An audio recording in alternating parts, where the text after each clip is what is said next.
सन 1971 की वो सर्द रात।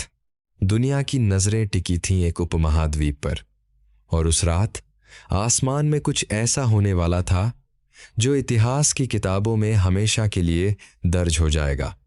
आग में नहीं, खून में नहीं, बल्कि उन इंजनों की गर्जना में जो ठंडी रात को चीरते हुए आगे बढ़ रहे थे।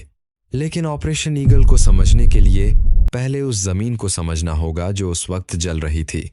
पूर्वी पाकिस्तान, एक ऐसी धरती जो अपने ही देश से 1000 मील दूर थी, जिसकी भाषा को कुचला गया, जिसकी संस्कृति को दबाया गया, जिसके वोट को जब उन्होंने अपना नेता चुना तो बंदूक की नोक पर रद्द कर दिया गया। और जब इस धरती के लोग उठे, जब उन्होंने अपना हक मांगा तो पाकिस्तानी फौज ने जवाब दिया, बातों से नहीं, बमों से। 25 मार्च 1971 की रात ऑपरेशन सर्चलाइट शुरू हुआ। टैंक ढाका की सड़कों पर उतर आए। बुद्धिजीवियों को उनके घरों से घसीटा गया, छात्रों को छात्रावासों में गोली मारी गई, गांव के गांव जला दिए गए। जो नरसंहार हुआ उसने लाखों लोगों की जान ली और 1 करोड़ से ज्यादा शरणार्थी टूटे हुए, भूखे, डरे हुए भारत की सीमा में दाखिल होने लगे।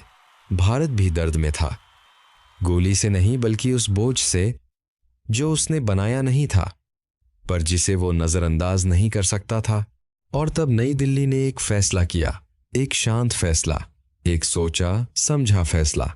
भारत इस युद्ध में उतरेगा, लेकिन लड़खड़ाते हुए नहीं, निशाना साधकर, तेजी से और आसमान से। यही से शुरू होता है ऑपरेशन ईगल। भारतीय वायुसेना ने थल सेना और नौसेना के साथ मिलकर एक ऐसी योजना बनाई जो अपनी महत्वाकांक्षा में बेमिसाल थी। मकसद सिर्फ बमबारी नहीं था, मकसद था पाकिस्तानी फौज को अंधा कर देना, उसकी संचार लाइनें काट देना, उसके हवाई अड्डों को तबाह करना, इससे पहले कि एक भी पाकिस्तानी जेट उड़ान भर सके। आसमान को पूरी तरह बिना किसी शक के भारत का बना देना। रात के अंधेरे में पायलटों को ब्रीफ किया गया। जवान लड़के, कुछ तो 20 साल से भी कम उम्र के, छोटे छोटे कमरों में बैठे उन नक्शों को देख रहे थे जो उन्होंने सैकड़ों बार याद किए थे। वो जानते थे खतरा कितना बड़ा था। पाकिस्तान के पास अमेरिका से मिले सेबर जेट और स्टारफाइटर थे। चीन पर्दे के पीछे से हर कदम देख रहा था, और बंगाल की खाड़ी में यूएसएस एंटरप्राइज, अमेरिका का परमाणु विमानवाहक पोत, भारत को डराने के लिए भेजा गया था। दबाव बेइंतहा था, वक्त बेहद कम था। लेकिन 3 दिसंबर 1971 को पाकिस्तान ने पहला वार किया। उसने भारत के पश्चिमी हवाई अड्डों पर अचानक हमला किया। सोचा था इजराइल की तरह पहली चोट में ही दुश्मन को घुटनों पर ला देंगे। नाकाम रहे। भारत तैयार था और भारत ने जवाब दिया।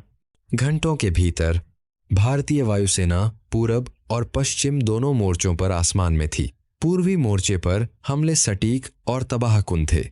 ढाका का तेजगांव हवाई अड्डा ध्वस्त, कुर्मिटोला नष्ट, पाकिस्तानी रडार अंधे, रसद मार्ग काटे गए। 72 घंटे से भी कम समय में पूर्वी पाकिस्तान में पाकिस्तानी वायुसेना जमीन पर थी। वो उड़ नहीं सकती थी, वो लड़ नहीं सकती थी, वो अपने ही सैनिकों को नहीं बचा सकती थी। और समुद्र में भारतीय नौसेना उतनी ही तेजी से आगे बढ़ी। इंस विक्रांत भारत का विमानवाहक पोत ने पूर्वी पाकिस्तान की समुद्री नाकेबंदी कर दी। कोई कुमक नहीं आ सकती थी, कोई भाग नहीं सकता था। पश्चिम में ऑपरेशन ट्राइडेंट के तहत भारतीय मिसाइल बोट्स ने कराची बंदरगाह पर हमला किया। एशिया के नौसैनिक इतिहास में पहली बार मिसाइलों का इस्तेमाल।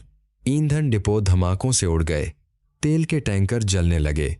कराची का आसमान कई दिनों तक आग की रोशनी से जगमगाता रहा। पाकिस्तान घिर चुका था, ऊपर से, नीचे से और हर किनारे से। जमीन पर भारतीय थल सेना और मुक्ति बाहिनी बंगाली आजादी के सिपाही तेजी से आगे बढ़ रहे थे। शहर आजाद होते जा रहे थे, पुल कब्जे में आ रहे थे, और वो पाकिस्तानी फौज जिसने महीनों तक निहत्थे नागरिकों को रौंदा था, अब हर तरफ से आते हुए प्रशिक्षित सैनिकों के सामने बेबस खड़ी थी। पूर्व में यह जंग सिर्फ 13 दिन में खत्म हो गई। 16 दिसंबर 1971 ढाका का Ramna race course. Lieutenant general A K Niazi पूर्वी पाकिस्तान में पाकिस्तानी फौज का कमांडर एक मेज के सामने बैठा। उसके सामने थे भारतीय जनरल जगजीत सिंह अरोड़ा और दुनिया के कैमरों के सामने न्याजी ने कलम उठाई और समर्पण के दस्तावेज पर दस्तखत कर दिए। 93,000 पाकिस्तानी सैनिकों ने हथियार डाल दिए। द्वितीय विश्व युद्ध के बाद यह सबसे बड़ा सैन्य आत्मसमर्पण था और तबाही के उन खंडहरों से एक नया देश उठा।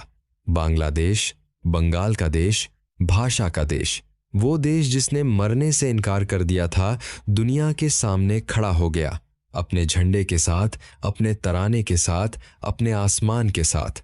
ऑपरेशन ईगल सिर्फ एक सैन्य अभियान नहीं था, यह एक संदेश था कि वायु शक्ति, बुद्धि और साहस के साथ देशों की तकदीर बदल सकती है, कि एक युवा वायुसेना यकीन के साथ उड़ान भरे तो इतिहास का रुख मोड़ सकती है। सिर्फ 2 हफ्तों में जिन पायलटों ने वो मिशन उड़ाए, उन्होंने कभी परेड नहीं मांगी, कई के नाम अखबारों में कभी नहीं आए, लेकिन 1971 की उस सर्द सर्दियों में उन्होंने आसमान में कुछ लिख दिया जो हमेशा के लिए रह गया। उन्होंने एक नए देश की सरहद लिखी और वो सरहद बांग्लादेश आज भी कायम है। अगर आपको हमारी वीडियो पसंद आई हो तो वीडियो को लाइक करें और चैनल को सब्सक्राइब करें।